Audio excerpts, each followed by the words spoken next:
Hello comic book fans, this is your host Travis Collins, aka Duck Punch.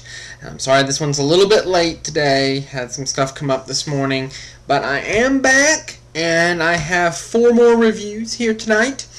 Up first is going to be Supergirl number 55, New Avengers number 3, Batman Beyond number 3 of 6, and Avengers Academy number 3. This one's going to be kind of sidetracked a little bit because I've got a couple rants, so bear with me. So here we go. Up first, Supergirl number 55, written by Sterling Gates with art by Jamal Igle. Now, as the noted philosopher and bard Mary J. Blige once said, "It ain't great, but it's okay." That sums up pretty much everything that I can say about this issue. It doesn't suck, but it's nothing special either. It just kind of sits there. Now this picks up from the end of last issue. Supergirl and Bizarro Girl, the Bizarro version of Supergirl, continue their fight with Kara calling in some help from Dr. Light, the female one, not the male rapist one, to take down the clone. Unfortunately, certain revelations regarding how Bizarro came to be and flashbacks of the last day of New Krypton caused Supergirl to make a rather surprising choice and head off toward even bigger trouble on Bizarro World. Now, for a good long while, this book was one of the strongest Superman titles out there. But since the end of New Krypton, this book has been languishing. Gates' story here is rather bland, and frankly does nothing to capitalize on the end of New Krypton like we've seen in books like Superman or in Action Comics. Instead, he just sort of treads water with a by-the-numbers story that is remarkable in its unimpressiveness. Igle, however, is actually pretty darn good here. I'm kind of putting him on a short list of artists that I want to keep an eye on. Definitely some good stuff to look at here. I'm giving this title 1 or 2 more issues to keep me enthralled, but Gates really seems to have lost the magic that we saw just a year ago. I'm really let down here. Up next, New Avengers number 3 by Brian Michael Bendis with art by Stuart Immonen. You know, I'm really confused with this book. The same writer does this and regular Avengers, and the latter sucks out loud. But this is, with one very major aside, a pretty solid book. I is confused. The forces of hell are unleashed on New York City, and the New Avengers, with the help of their very reluctant boss, Victoria Hand, my very favorite character to come out of Dark Reign, by the way, try to do damage control, while Doctor Strange, Dr. Voodoo, and Danny Hellstrom try to figure out what's going on. Meanwhile, Iron Fist is stranded in some parallel existence where he comes face to face with the source of the magical disturbance. And I defy you to not be shocked. Now, this is still pretty solid storytelling, but I'm going to use this book to voice something that's been bothering me for a while. Now, back in New Avengers Volume 1, right after Dark Reign got started, Doctor Strange lost the title of Sorcerer Supreme, and Dr. Voodoo, who was then just Brother Voodoo, got the job.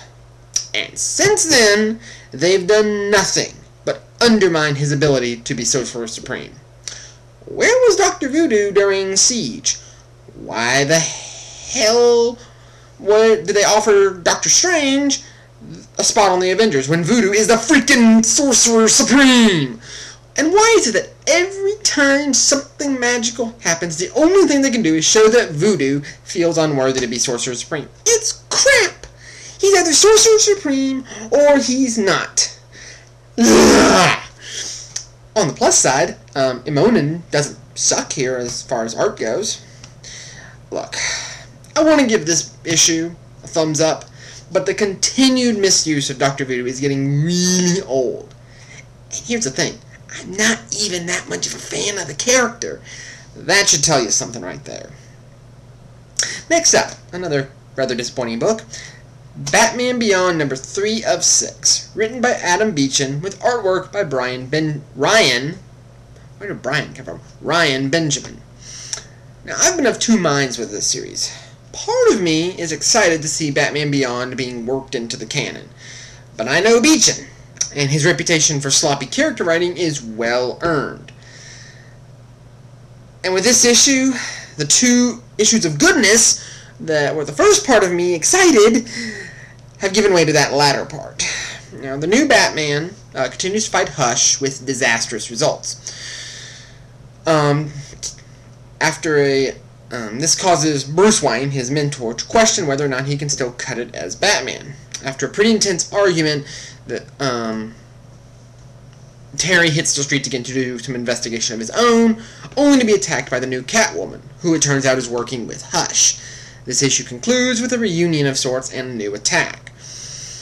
Now, this issue establishes that this book takes place after the Batman Beyond movie. So here's my question. Why is Beechin treating Terry and Bruce's relationship like it was right after their first meeting? Did he not pay attention to any of the character development that happened throughout the show's several seasons or the movie that he even references? It's sloppy. And frankly, it takes me completely out of the issue. Now, Benjamin, on the other hand, the artist, is really strong here. It's a shame that he's attached to a book that, frankly, is dipping in quality. I would actually like to see him on a few slightly higher profile projects. Maybe JSA All-Stars, or maybe Batman and Robin. What started out as a pure joy over this book is becoming increased disappointment. There are a lot of opportunities with this title that seem to be being squandered. Hopefully this can turn around in the last 3 issues, but I'm not holding my breath. Last up, Avengers Academy number 3, written by Christos Gage, with art by Mike McCone. To quote another great philosopher, one Pepe Le Pew, "Les sigh." I just don't get this series, and I don't think I will. This issue, which ties into Thunderbolts 147, which we talked about, I think, yesterday, we are given the background and thought processes of Hazmat, the girl who radiates nuclear radiation, who is also the token angry teenager of the group. When the students are sent on a field trip to visit the raft and to visit the Thunderbolts, she uses this opportunity to turn out the power and sneak away to confront none other than Norman Osborn, the man who ruined her life, along with the lives of Metal and Vale. Now, after discussing this with a couple of different people, I think my problem with this book comes down to storytelling style. If you like character-driven story, where the plot is only a device to further explore the characters, and where interactions and motivations are what is most important, then this is going to be your book. But if you, like me, and you prefer a plot-driven story, where character development comes in response to the story, and where the emphasis is on finding solutions or whatever, then this is probably not going to be for you. Not that either approach is right or wrong, but this is the sort of thing that can take the reader right out of the experience. McCone is alright here, but nothing exceptional. Honestly, you could probably trade him out for anyone else. Look, I've all but decided that after next issue I'm going to be dropping this. It's just not for me. I know that a lot of people love Christos Gage, and a lot of people love this book. I just don't get it. I can't be bothered to care about any of these characters. Sorry, guys. So there you go. 4 pretty mediocre to terrible books. I don't know what else to say. Hopefully tomorrow, well, actually I know tomorrow's going to be better, because I'll be talking about Power Girl! As always, leave comments, let me know what you thought, and I'll see you guys tomorrow. I'm going to bed.